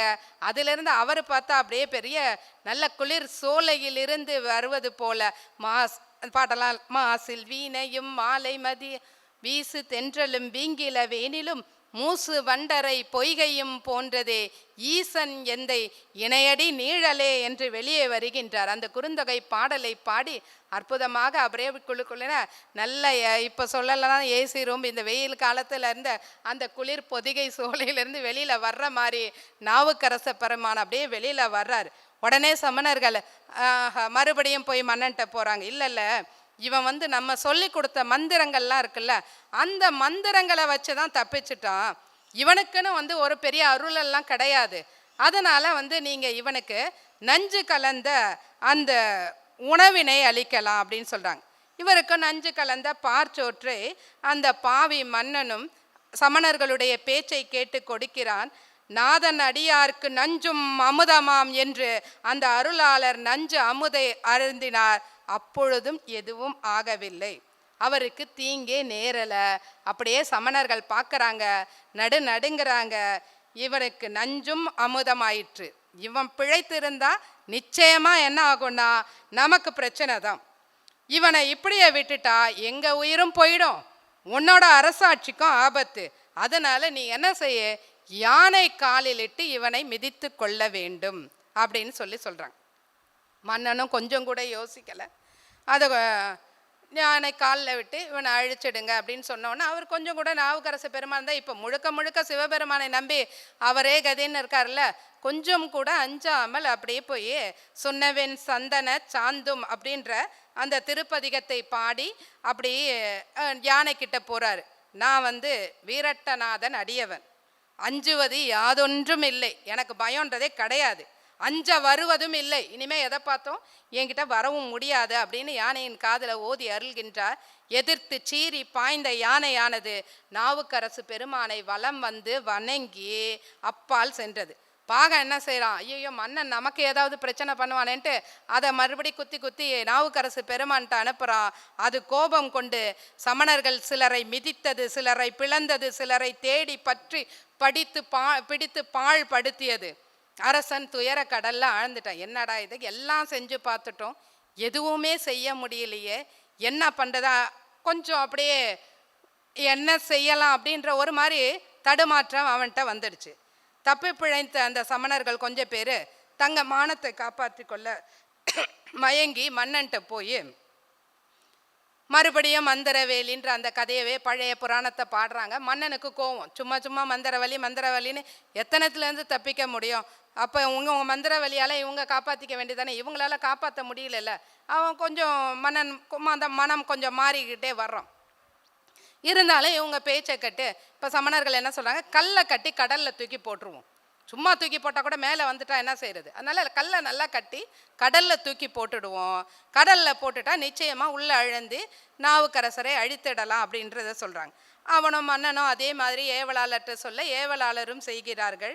எப்பரிசாயினும் யான் எந்தையை ஏத்துவேன் என்று சொல்லி சொற்றுனை வேதியன் ஜோதிவானவன் பொற்றுனை திருந்தடி பொருந்த கை தொழ கற்றுனை பூட்டியோ கடலில் பாய்ச்சினும் நற்றுணையாவது நமச்சிவாயவே அப்படின்னு அந்த பாடலை பாடி அப்படியே அழகாக கடலில் அப்படியே கல்ல மேலே தெப்பத்தில் மிதந்து வர்ற மாதிரி நாவுக்கரசு பெருமான் மிதந்து திருவதிகை சேர்கிறார்.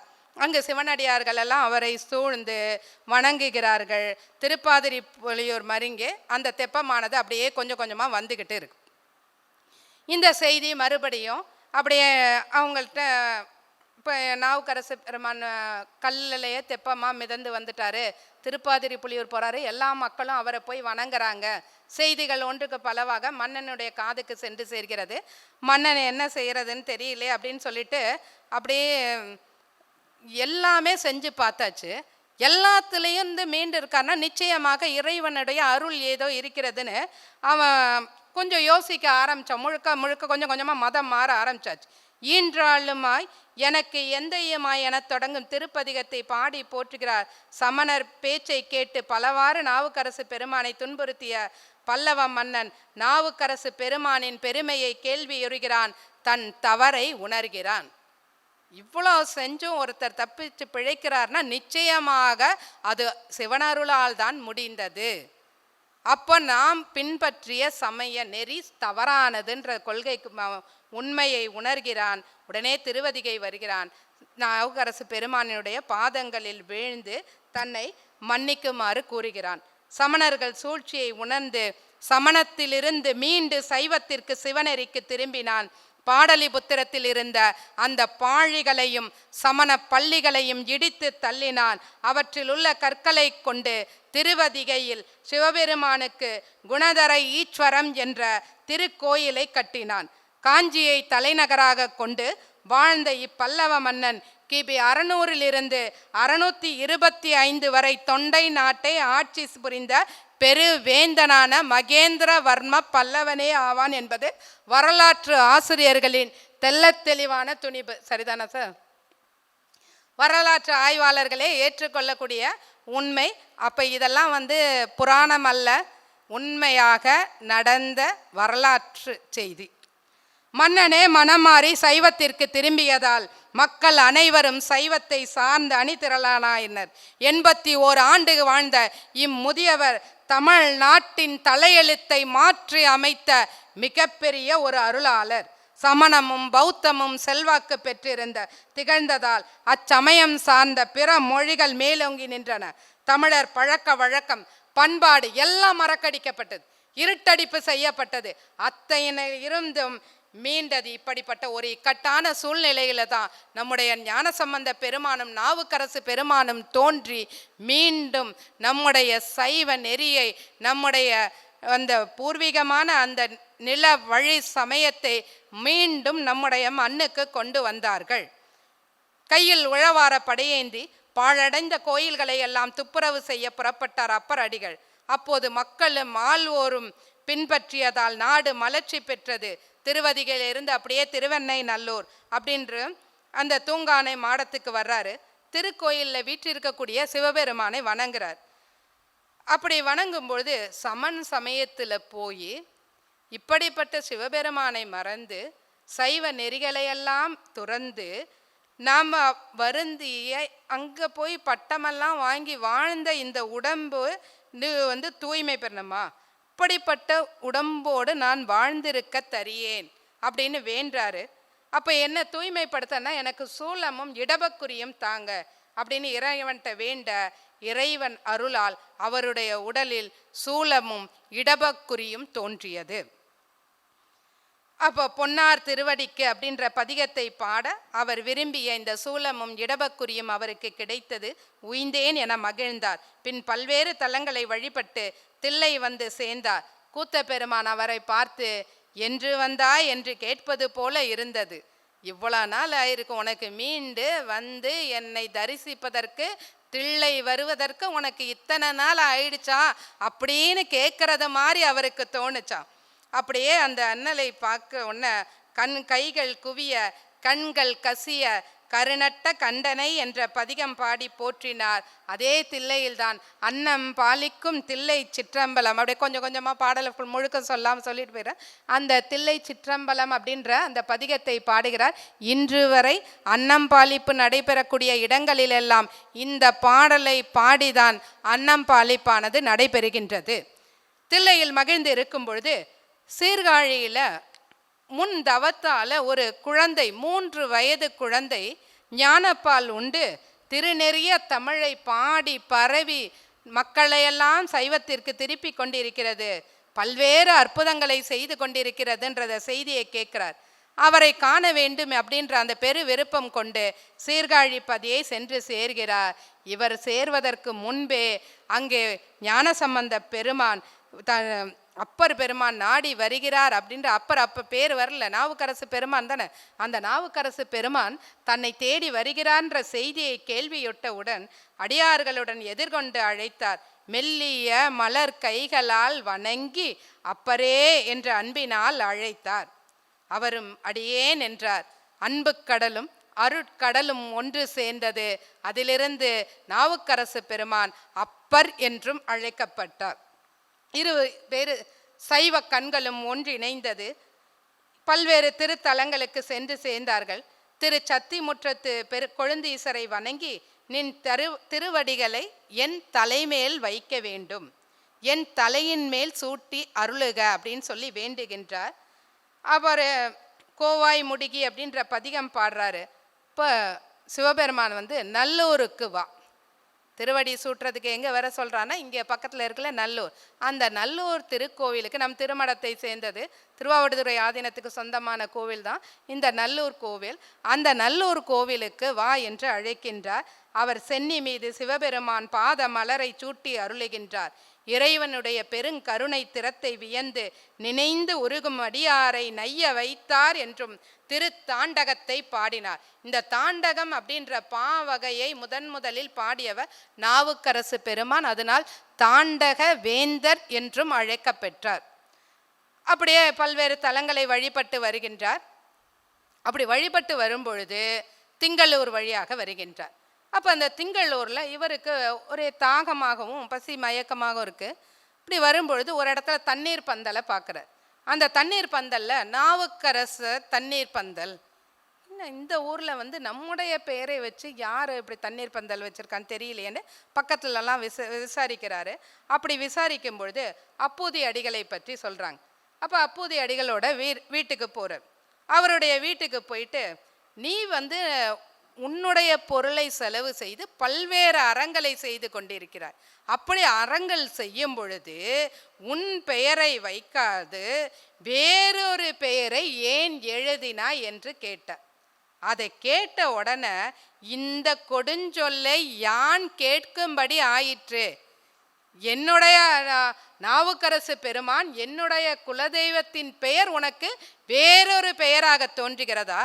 நீ எல்லாம் சிவனடியார் வேடத்தில் இருந்து கொண்டு இந்த மாதிரி ஒரு சொல்லை சொல்லலாமா என்று நீதான் யார் என்று கோபப்பட்டு கேட்கிறார். அப்போ உடனே அப்பூதி அடிகளின் அன்பின் திறத்தை உணர்ந்து இறைவன் சூளை நோய் தந்து ஆட்கொண்டதை அறியாத உணர்வில்லாத சிறுமையேன் யான் என்று கூறுகின்றார். அப்போ வந்திருக்கிறது நாவுக்கரசு பெருமான் தான் என்று அறிந்து தன்னுடைய குலதெய்வமே இங்கே வந்திருக்கேன்னு சொல்லி அவருடைய பாதங்களில் மனைவி மக்கள் சுற்றத்தாருடன் வீழ்ந்து தன்னுடைய இல்லத்திற்கு திருவமுது செய்து வர வேண்டும் என்று அழைக்கின்றார். அவர் நாவுக்கரசு பெருமானும் அவருடைய இல்லத்திற்கு வருகிறார். அவருடைய மனைவியும் அறுசுவை உணவை தயாரித்து விட்டார். இளங்குருத்தை அறிந்து வர அந்த பிள்ளைங்க பேரெல்லாமே ஒவ்வொரு பிள்ளைங்களுக்கும் மூத்த பையனா மூத்த திருநாவுக்கரசு, இளைய பையனா இளைய திருநாவுக்கரசு, ரெண்டாவது திருநாவுக்கரசி, பெண் எல்லாத்துக்கும் திருநாவுக்கரசு தான் அவங்க வீட்டில். இப்போ மூத்த திருநாவுக்கரசை அழைத்து அடியார் அமுதுன்ன இளங்குருத்தை அறிந்து வா அப்படின்னு சொல்கிறாங்க. அவரும் போய் அந்த இளங்குருத்தை அறிந்து வருகின்றார். அதில் ஒரு கருநாகம் இருந்து அந்த பாம்பானது தீண்டியது. இருந்தாலும் தாய் சொல்லை தட்டக்கூடாது. இப்போ எப்படி நம்ம பிள்ளைங்க சொல்ல தட்டாமல் நாம் நம்முடைய பெற்றோர்களெல்லாம் செய்து முதல்வர் ஆக்கியிருக்கோம்ல, அந்த மாதிரி தாய் சொல்லை தட்டாமல் அவர் அந்த குழந்தை ஓடி போய் மயக்கம் நஞ்சு தலைக்கு ஏறுவதற்கு முன்னாமல் அந்த இலையை கொண்டு போய் தன் தாயிடம் கொடுத்து விட்டு கீழே விழுந்து. ஆனால் இந்த செய்தி நாவுக்கரசு பெருமானுக்கு தெரிஞ்சா அவர் உணவருந்த தடையாகும். என்ன செய்யலான்னு சொல்லிட்டு அந்த குழந்தைய ஒரு பாயில் சுருட்டி மேலே வச்சுட்டு நாவுக்கரசரை உணவருந்த தம்பதியர் அழைக்கிறார்கள். அவரும் அமர்கிறார். அமர்ந்தவுடன் எல்லாருக்கும் திருநீற்று பிரசாதம் வழங்குவதற்கு எல்லாரையும் அழைக்கிறார். அப்போ எங்கே உங்கள் மூத்த பையன் அப்படின்னு சொல்லி கேட்கும் பொழுது, அவன் இங்கு உதவான் அப்படின்னு சொல்கிறாங்க. இப்போ இல்லைன்றதை சொல்லாமல் அப்படி சொல்கிறாங்க. இவருக்கு அப்படியே ஏதோ ஒன்று உணர்வு உறுத்துது. நிகழ்ந்ததை கூறுக, என்ன நடந்ததோ அதை சொல்லுங்க அப்படின்னு ஒன்று சொல்கிறாங்க. சொன்ன உடனே இப்போ அந்த குழந்தையை தூக்கிட்டு ஒன்று கொல்லாம் அவர் சிந்தை அப்படின்ற திருப்பதிகத்தை பாட மூத்த திருநாவுக்கரசு உறக்கம் நீங்கி எழுவது போல எழுந்தான். அப்பூதி அடிகளும் அவர் மனைவியாரும் குழந்தை உயிரோட வந்துச்சு, சந்தோஷப்படணும்ல.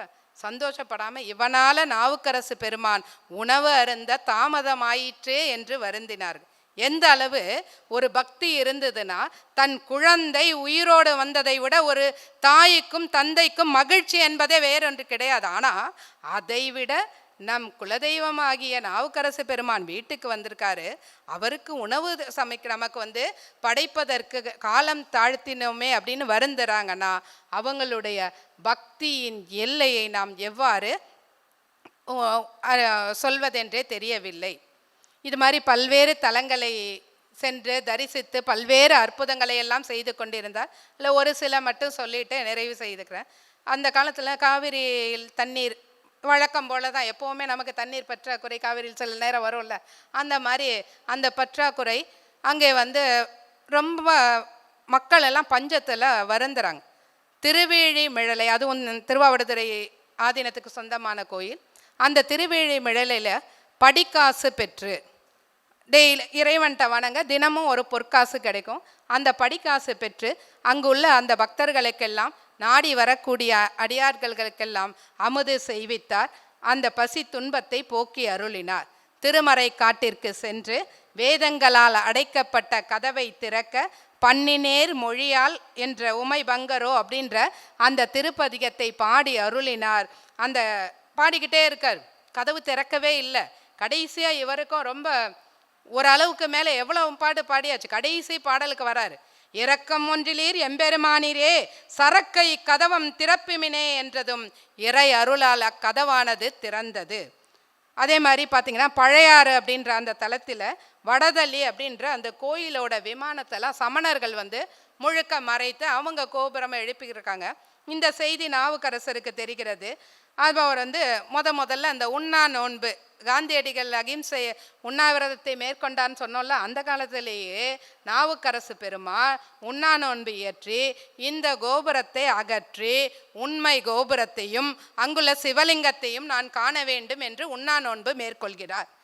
சிவபெருமான் பழையாறை மன்னன் கனவில் தோன்றி மன்னன் படையுடன் சென்று சமணர்களை வென்று அந்த பொய் விமானத்தை நீக்கி சிவபெருமானுக்கு புதிய விமானம் அமைத்து நாவுக்கரசு பெருமானின் திருவடிகளில் வீழ்ந்து வணங்கினார்.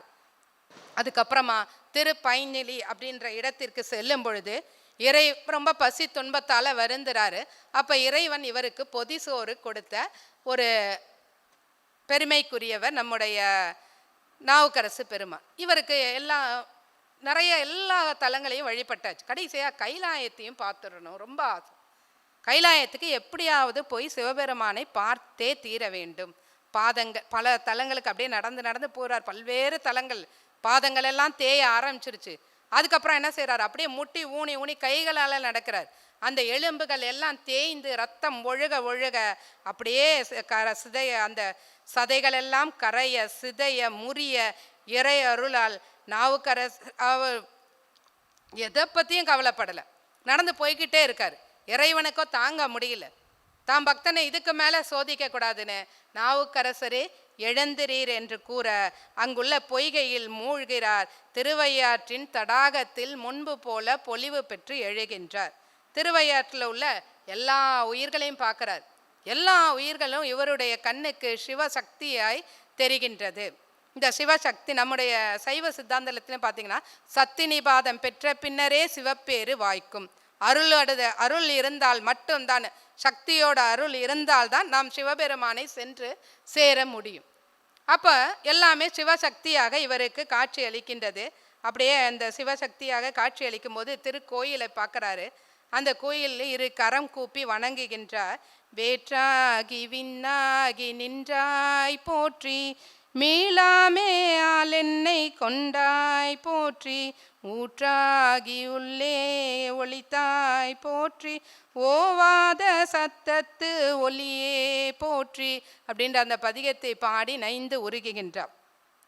ஆனால் தான் கண்ட காட்சியை எல்லாம் சிவசக்தியாக அந்த கைலாய காட்சியை பார்த்துட்டார். ஆனால் இது எல்லாருக்கும் தெரியணும், எல்லாருக்கும் உணர்த்துறதுக்காக அந்த பாடலை மறுபடியும் என்ன செய்கிறாருன்னா, தான் கண்ட காட்சியை மக்கள் கண்டு கழிக்க வேண்டும் என்ற நோக்கத்தோடு மாதர் பிறை கண்ணி நானை மலையான் மகளோடும் பாடி போதோடு நீ சுமந்தீத்தி புகுவாரவ பின் புகுவேன் யாதும் சுவடு படாமல் ஐயாரடைகின்ற போது காதல் மட பிடியோடும் களிறு வருவன கண்டே கண்டே நவ திருப்பாதம் கண்டறியாதன கண்டே கண்டே நவ திருப்பாதம் கண்டறியாதன கண்டே கண்டேன் கண்டேன் நவ திருப்பாதம் கண்டறியாதன கண்டேன்று நமக்கெல்லாம் அந்த கைலாய காட்சியை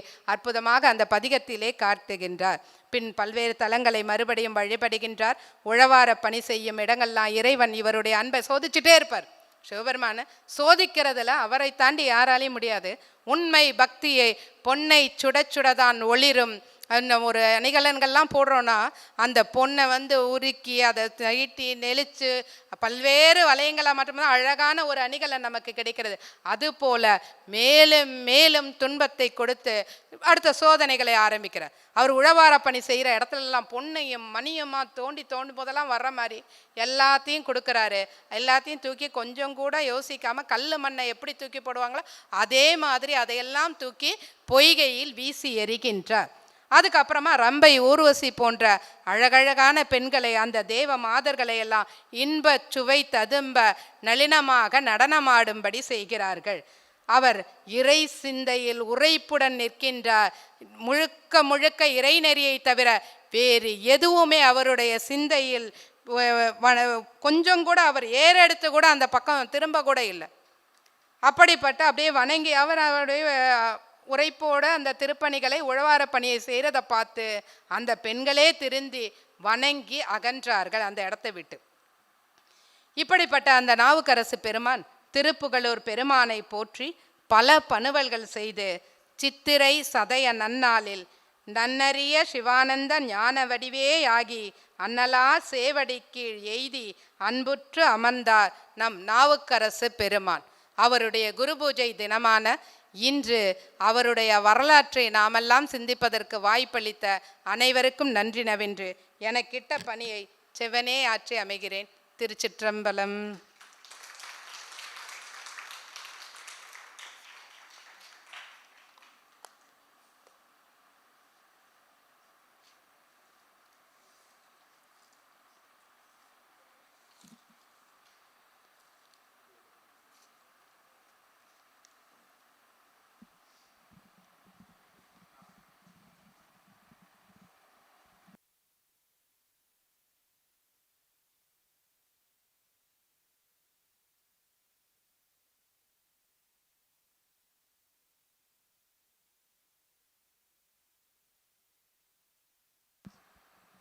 எப்படி இருந்தது?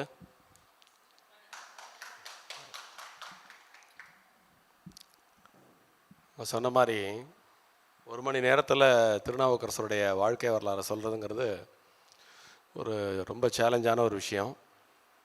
இருந்தாலும் அதை ஒரு நல்ல சேலஞ்சாக எடுத்துட்டு நிறைய அரிய பெரிய பல தகவல்களை இங்கே நமக்கு வழங்கினார். ரொம்ப அவங்க வழங்கிய பாங்கு வந்து ரொம்ப யூனிக்காக இருந்தது. அவருடைய அந்த நுண்மான் நுழைவிளம் அறிவு அப்படின்னு தமிழில் ஒரு வார்த்தை உண்டு. சிறந்த அறிவு, உள்ளுணர்வுடன் கூடிய அறிவிற்கு நுண்மான் நுழைவிளம் அறிவு என்பது பெயர். அப்படி ஒரு நுண்மான் நுழைவிளம் அறிவு திறத்தை பெற்றிருந்தால்தான் இது போன்ற பெரிய மகான்களை பற்றி பேசும்பொழுது, அதுவும் ஒரு நேர வரம்புக்குள் பேசும்பொழுது சரியானபடி எடுத்து கொடுக்க முடியும். அப்படி இந்த ஒரு மணி துளிக்குள் உங்கள் ரொம்ப அழகாக, ரொம்ப நல்லா இருந்துச்சு. அவங்களுடைய நடை நன்றாக இருந்தது. சொல்லப்பட்ட விஷயங்களில் மிகுந்த தெளிவு இருந்தது. கோர்வையாகவும் அது அமைந்தது. இப்படி அதை பற்றி ஒரு மணி நேரம் பேசலாம். இருந்தாலும் ஒரு சில விஷயங்களை சுந்தரமூர்த்தி நாயனார் வந்து ஏன் மாணிக்க வாசகர் ஏன் 63 நாயனாரில் இடம் பெறலை அப்படின்னு ஒரு பெரிய டிபேட் இருக்குது தெரியுமா? நம்ம அதெல்லாம் பார்த்துருக்கோம். அது மாதிரி சம்பந்தருக்கும் அப்பருக்கும் அவங்களுடைய வாழ்க்கை வரலாறை பார்க்கக்கூடிய பக்தர்கள் ஒரு சில டிபேட் பண்ணுவாங்க. இறைவனுடைய மைந்தன் என்ற வகையிலே திருஞான சம்பந்தர் ஆணையிட்டே வாழ்ந்தார். இவர் அடிமை பூண்டு வாழ்ந்தார் நாவுக்கரசர்.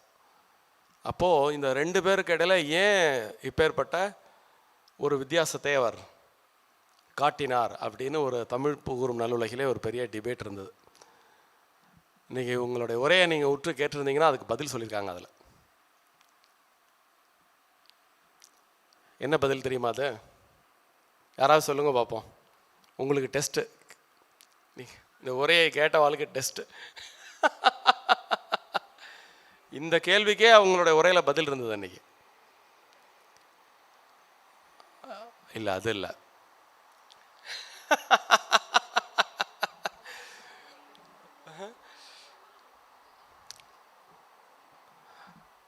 முன்னம் முனிவனாகிய வாகீசர் பற்றி சொன்னாங்க இல்லையா? அந்த வாகீசர் பூர்வ ஜென்மத்தில் கைலாயத்தில் ராவணன் முட்டி தூக்கும் பொழுது கெட்டவனுக்கு நல்லது சொல்கிறதுக்கும் ஒரு தண்டனை இருக்குது அப்படிங்கிறத இன்றைக்கி அவங்க சொல்லியிருக்காங்க. ஒரு விதத்தில் ராவணனை காப்பாற்றினா கூட, ராவணனை காப்பாற்றினதால என்னாச்சு? ராமாயணம் வந்துச்சு. இல்லைன்னா ராமாயணமே வந்திருக்காது.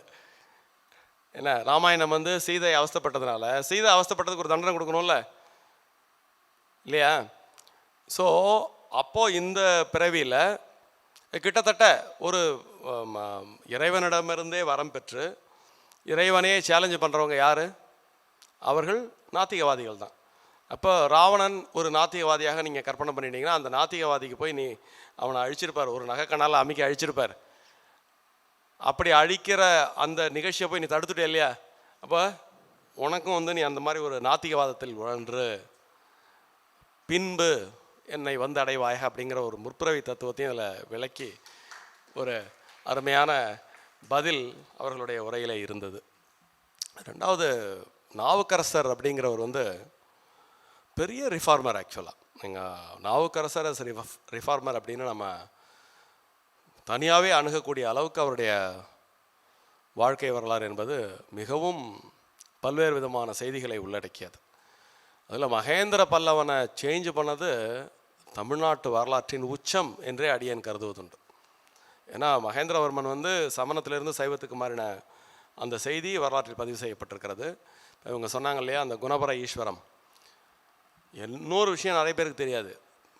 என்ன அப்படின்னா, இப்போ நம்ம அந்த திருமறை தொகுப்பில் ஞானசம்பந்தரை முதல் 3 திருமறையாக ஞானசம்பந்தருடைய திருமறை இருப்பதனால் அடுத்த 3 திருமுறையாக தானே திருநாவுக்கரசரோடது வருது. அதனால நாம் நினச்சிட்டு இருப்போம் பின்னாடி வந்ததுன்னு. அந்த திருவதிகையிலே பாடப்பட்ட கூற்றாயினவனாறு விளக்ககளீர், அதுதான் தேவாரத்தின் முதல் பாடல், தேவாரத்தினுடைய முதல் பாடல். அப்போ நீங்கள் அந்த லெகசி ஆஃப் திருமறை அப்படிங்கிறது நாவுக்கரசருடைய வரலாற்றில் இருந்தால் தொடங்குகிறது. ஒரு பல்வேறு விதமான சமய வாழ்வியல், நாவுக்கரசரின் சமய வாழ்வியல் என்பது பல தொடர் சொற்பொழிவுகளுக்கு வாய்ப்புள்ள ஒரு மிகப்பெரும் சரித்திரம். அது அதே மாதிரி பக்தி எப்படி செய்யணும், எது இருந்தாலும் அதை கண்டுக்காமல் இறைவன் ஒருவனே, இந்த கண்டறியாதன கண்டேன் கடைசியில் பாடினாங்கல்ல, எனக்கு ரொம்ப பிடிச்ச பாடல்களில் ஒன்று திருவையாறில். அதில் இந்த நிகழ்ச்சி அவருடைய வாழ்க்கை வரலாறு, இப்போ நீங்கள் இந்த மகான்களுடைய வாழ்க்கை வரலாறுக்கெல்லாம் இலக்கிய பெரிய கல்வெட்டு சான்றெல்லாம் வேண்டாம், அகச்சான்றாக அவர்களுடைய பாடல்களிலேயே அது முகிழ்ந்திருக்கும். இப்போ நீங்கள் அந்த காளகஸ்தியில் நடக்கும். அது அவர் இங்கேருந்து கைலாயத்துக்கு போகிற வழியில் அதுக்கு மேலே ப்ரொசீட் பண்ண முடியாதப்போ அவர், வேண்டாம் நீ கஷ்டப்பட்டு இங்கே வர வேண்டாம், திருவையாருக்கு போ அப்படின்னா, அங்கேருந்து அவர் உடனே இங்கே வந்துட்டதா சொன்னாங்களே அந்த கதை. அந்த கதைக்கு இந்த பாட்டில் அவர் பிரமாணம் கொடுக்குறார். யாதும் சுவடுபடாமல் ஐயார் அடைந்த பொழுது, யாதும் சுவடுபடாமல், ஒரே ஒரு ஸ்டெப்பு கூட நான் இங்கேருந்து எடுத்து வைக்கல, ஆனால் ஐயார் வந்துட்டேன். அப்படி வந்தப்போ நான் பார்த்த காட்சி தான் அந்த கண்டறியாதனை காணுதல். அதை அவரும் பார்த்து ரசித்து நமக்கும் கொடுத்து இன்று அவருடைய குரு பூஜை நாளான இன்று அற்புதமாக நாவுக்கரசரை பற்றி இத்தனை பேருக்கு இப்படி சிந்திக்கிறதுக்கு வாய்ப்பு கிடைக்கும். நம்ம எல்லாம் எவ்வளோ பெரிய கொடுத்து வச்சவங்கன்னு நீங்கள் யோசிச்சு பாருங்கள். அதெல்லாம் இறைவனுடைய அனுகிரகம் இல்லாமல் நீங்கள் உட்காந்து இந்த இடத்துல நீங்கள் உட்காந்துருக்கிறவா ஒவ்வொருத்தரும் இறைவனின் பேர் அருளுக்கு பாத்திரமானவர்கள் என்பது துளியும் ஐயமில்லை என்று கூறிக்கொண்டு ஒரு அற்புதமான உரையை செவிமெடுக்கும் ஒரு அரிய வாய்ப்பை பெற்ற நானும் பாக்கியசாலி என்று கூறிக்கொண்டு நன்றி கூறி அமைகிறேன். நன்றி.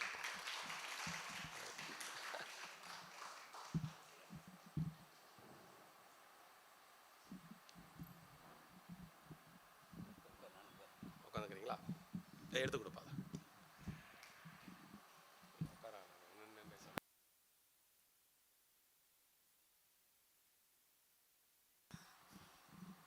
தமிழ் புலவர் அவர்களுக்கு எனது வணக்கங்கள் பல.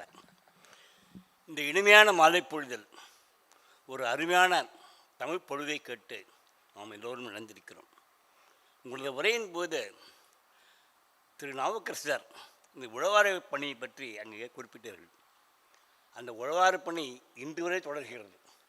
பல ஊர்களில் பல குழுக்கள் சேர்ந்து நடத்துகிற அந்த பெருமை திரு நாவுக்கரசு அவர்களே சேர்ந்தது. இம்மாதிரி பற்பல அடியார்களின் வாழ்க்கையை பற்றி எங்கள் பேசி எங்களை இன்புற்றிருக்குமாறு உங்கள் தாய்மொழியும் கேட்டுக்கொள்கிறேன். நன்றி, வணக்கம். சொல்லலாம் வாங்க.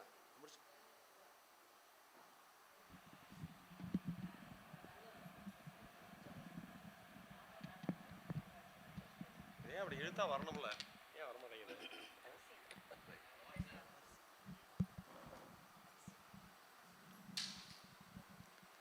நமஸ்காரம் எல்லாருக்கும். நான் எப்பவும் இப்படி பேசினது கிடையாது. பட் இன்றைக்கி என்னை இழுத்துடுத்து. ஃபஸ்ட்டு கௌஸ்துபம் ஸ்வராலியா எக்ஸலண்ட் தேவாரம் பாட்டு. ரொம்ப ரொம்ப ரொம்ப யுனிக்காக, ரொம்ப ஒன்று போல் ரொம்ப நன்னா இருந்தது. அதுக்காகவே நான் சொல்லணும் அப்படின்ட்டு தான் நான் இன்றைக்கி மயக்க பிடிச்சி பேசுகிறேன். ரொம்ப நன்னா இருந்தது. அனுசயா மாமியாவோட தலைமையில் எல்லோரும் சூப்பராக பாடினா. ரொம்ப கேட்குறதுக்கு ரொம்ப ஒன்று போல் இருந்தது. ஒருத்தர் ஒரு மாதிரி ஒருத்தர் மாதிரி இல்லாமல். ஐ திங்க் எல்லோரும் அது ஒத்துப்பேன்னு நினைக்கிறேன். நன்னா இருந்தது ஃபஸ்ட்டு. அப்புறம் ஆஃப்கோர்ஸ் இவாளோட சொற்பொழிவு எக்ஸலண்ட், ரொம்ப நன்னா இருந்தது. எவ்வளோ தடவை நமக்கு தெரிஞ்சிருந்தாலும் ஒருத்தர் அதை அழகாக சொல்லும்போது அது கேட்குறதுக்கே ரொம்ப அருமையாக இருந்தது. நேரம் போனதே தெரியல. ரொம்ப நன்னா இருந்தது. ரொம்ப தேங்க்ஸ். தேங்க்யூ. எல்லாருக்கும் நமஸ்காரம். ரொம்ப ரொம்ப தேங்க்ஸ் கிரிஜாவுக்கு. தமிழ் டீச்சர், அதுவும் ஆதீனம் ஸ்கூலில். அப்போ அவளோட முழு இதுவுமே இந்த சைவ சிந்தனையில் தான் இருக்கும். அவகிட்ட கேட்டேன், இந்த மாதிரி பேசுகிறீங்களா எங்கள் பக்த மண்டலி, அவளும் பக்த மண்டலியை சார்ந்தவா தானே. நம்ம உடனே ஒத்துண்டா. சரி, இந்த குரு பூஜை, 4 குரு பூஜை பண்ணணும்னு ஒரு ஆசை. எல்லா குரு பூஜையுமே பண்ணணும். ஸ்டார்ட் வித் ஆதிசங்கரர் போது சார் பேசினார். இப்போ திருநாவுக்கரசர் பற்றி கிரிஜா ரொம்ப அருமையாக பேசினா. ஜூன் 3ஆம் தேதி திருஞான சம்பந்தருடைய குரு பூஜை சார் பேசுகிறேன்னு சொல்லியிருக்கார் அன்னைக்கு. அதுக்கு நடுவில் 30ஆம் தேதி வைகாசி விசாகத்தன்னைக்கு நம்மாழ்வாருடைய திருநட்சத்திரம் வருது. அதுவும் நம்ம கொண்டாட போகிறோம். அதை பற்றியும் சிந்திக்க போகிறோம். அதுக்கு நம்ம மண்டலியிலேருந்தே ஒரு 2 உறுப்பினர்கள், நம்ம விஜயா சந்திரமௌலியும் வரலட்சுமி பத்மநாபன், அவள் 2 பேருமா சேர்ந்து ஒரு இசை சொற்பொழிவு கொடுக்கறதாக சொல்லியிருக்கா. அவருடைய பாசுரங்களை பாடிண்டே அவரை பற்றியே ஒரு சிந்தனையில் நம்மளோட ஷேர் பண்ணிக்க போகிறா. எல்லாம் இதே மாதிரி எல்லாரும் எந்த நிகழ்ச்சி நம்ம பக்த மண்டலி சார்பில் சார் இடமெல்லாம் கொடுத்து மைக் கொடுத்து எல்லாம் பண்ணிட்டார். விக்ரம் எல்லாம் பண்ணுறான். பட் இத்தனை பேர் வரணும், கேட்கணும், கேட்டு ரசிக்கணும். அதுதான் ரொம்ப முக்கியம். ரொம்ப ரொம்ப நன்றி. திருச்சிற்றம்பலம்.